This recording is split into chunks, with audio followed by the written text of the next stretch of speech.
Goldfinger. Okay, guys, it's Christian and Corey here, and we are SuperKamiGuru9000, and we are here to review Naruto Chapter 547. So let's get started.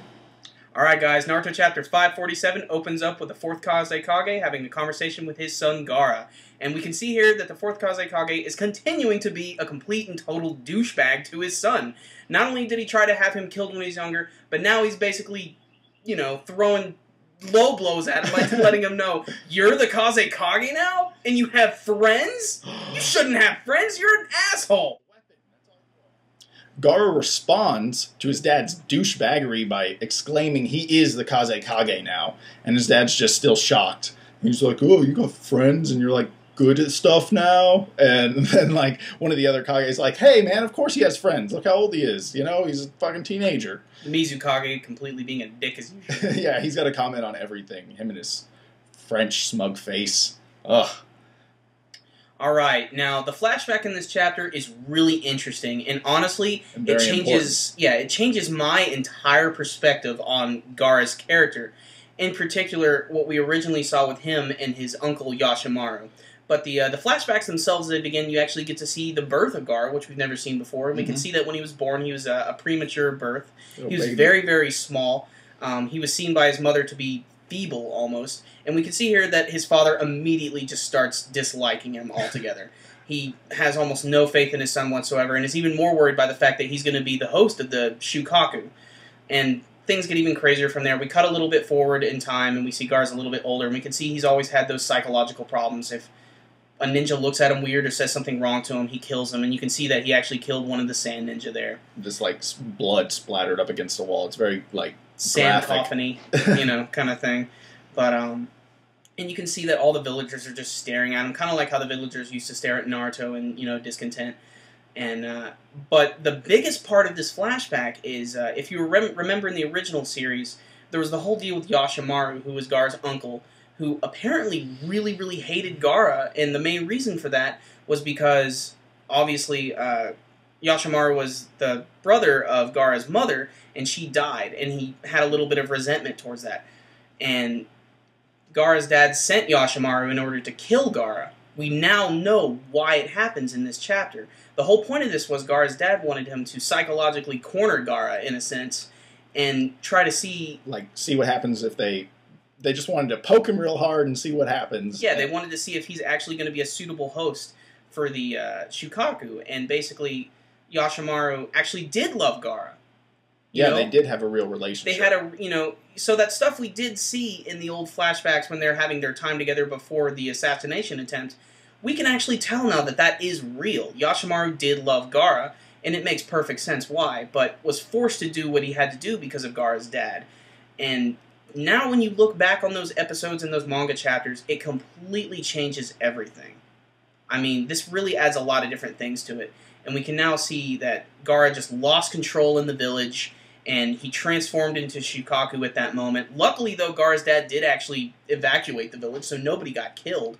That's probably the nicest thing he's ever done. And it was a really cool panel when you see Gara, with the eyes that we left him with in the old series, and then it, like, cuts to Shukaku, like, tearing up the sand village and stuff. It's, like, ridiculous. And what's really cool is while Gaara's doing that with the whole Shukaku transformation, we can see that his dad is watching, and he's actually using Gaara's signature technique, the third eye. Although his is a little more distinctive, he actually has the golden eye. So after we get out of the flashbacks, we get this awesome page which has Gara and the third Tsuchikage up there, and the second Tsuchikage, as Corey referred to him as last chapter, Ermac, he was like, hey man, at the end of this, make sure to grab as much power as you can with this alliance. And all the other Kages are like, hey man, not cool. Not cool, man. And then, like, pretty much establishing the third Tsuchikage as, like, a real person and that really cares about this war. He's like, no, I'm not doing that. He's actually honorable. Honorable again, because Gara got him straight. So this is like the two good guys who are honorable versus the Tsuchikages who are Edo Tenseis that can't control their bodies, and they're like even willing to try to help them beat them. They're like, hurry, we'll tell you our weaknesses. Just hurry, take us down. We don't want to be fighting. We just want to rest. And now the battle finally continues again. We get to see Gaara and his father are launching their sand and gold at each other. And then Inoki makes the horrible decision to tell the Joint Shinobi Alliance to charge! We need more meat shields! And that's exactly what you know they're going to do. But it's cool. We get to see Gaara use a brand new technique. He calls it the Suna Arare, otherwise known as the Sand Hail, where he creates these giant balls of sand that just explode all over the battlefield. Another reason why I think all those shinobi should not be around. But still, it's a really cool new technique. After Gaara's brand new attack came raining down on all the Kages, these mommy coffins came up and grabbed everyone, and especially around Gaara's dad, where you see like a sculpture of Gaara's mom made in the sand, but it's actually her presence or spirit. And this is where the biggest revelation of the entire chapter comes. We now learn where Gaara's true powers actually come from. All this time before, a lot of people were wondered when the Shukaku was extracted from him from Akatsuki, are all his powers going to be gone? Actually, they never left him whatsoever. We now know that his power and his sand abilities came from his mother Karura, and this is just a big deal, and this is, again, just more emphasizing the fact that these Jinchuriki don't have to rely on their Bijou in order to get their power. And the reason they're good Jinchuriki is probably because they're powerful ninja themselves. And the sight of these, mommy coffins, as you refer to them as, actually really puts Gaara's dad back a little bit, and he realizes this is really what she wanted, and now I can finally learn to trust my son and understand who he is. And this just shocks Gaara altogether. And he has this look of complete disbelief on his face, because obviously he's never really had a real father figure before who had trusted him or actually loved him. And the chapter comes to a close, and we get to see that Gaara's father finally acknowledges his son and lets him know that his mother truly loved him. And that's how the chapter ends, Naruto chapter 547. So, this chapter was good. I mean, Naruto chapter 547 was a good, solid chapter, and it told us a lot about Gaara. I think that is really, obviously, the focus of this chapter. It was Gaara's story. And this could be close to the end of figuring out Gaara's backstory and developing him as a character. No, I agree on that as well.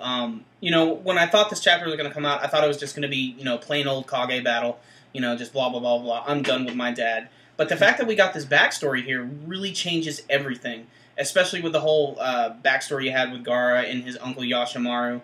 Everything has changed now. We now know that Yashimaru actually loved Gaara, and that just, like I said, when I go back and I actually watched the anime episode again last night, and just watching it again, I was like, this just changes everything completely. And it blew my mind. You were saying that the author may not have intended to do this. A lot of the things that happen in these shonen series, I don't think maybe the author originally intended to do anything else with Gaara, but it just happened to work out a lot here. But I like it, though, because it makes Gaara a lot more sympathetic than usual, other than the fact that he's just a psychopath who grew to be a good person. We can now see a lot more personal growth in him, especially when his father finally starts to accept and trust him at the end. You get to see that expression on Gaara's face, which you frankly never get to see too often. And the other thing, the big revelation, is Gaara's powers come from his mother's love when she first held him, when he was a preemie, and then she died, giving birth. Or, I'm not exactly sure how she died. She died giving birth, right? Or she just died a little bit later? It had to do with the sealing of the Shukaku. Oh, sealing of the Shukaku. Okay, well, anyway, either way, when she died, she gave Gaara the sand power through her love or spirit or something. It's not very unlike Naruto's parents have that link with, they gave some of their chakra to him so he could have final help with the fox. That's a really good comparison, actually. Well, actually, you're seeing it a lot with the Jinchuriki. They don't need their beast to be powerful, and their parents have helped them along. In B's case, maybe it was more the Raikage, the friendship or the bonds everywhere, bonds. It's fucking Naruto. I mean, Sasuke and Naruto have bonds that they need to keep or something like that. So it was a good overall chapter, and I think for a rating, we would like to give it a 8.5 out of 10. Pretty awesome chapter. Not much action besides at the end, but we did get to see Gaara's new move, which was really cool. So for the question of the week, you guys, I would like to ask you, do you think Gaara's dad has any fight left after being caught in a mommy coffin and he's being held? And it could be that he'll disintegrate next chapter, or there could be a little bit more flashbacks, a little bit more tying up, and then we're done with that. Or maybe he just fights through it and Gaara defeats him with a new view on life. And for my question this week, I wanted to know what you guys thought of Gaara's brand new backstory that we received this week. Has it changed your perception of him a little bit?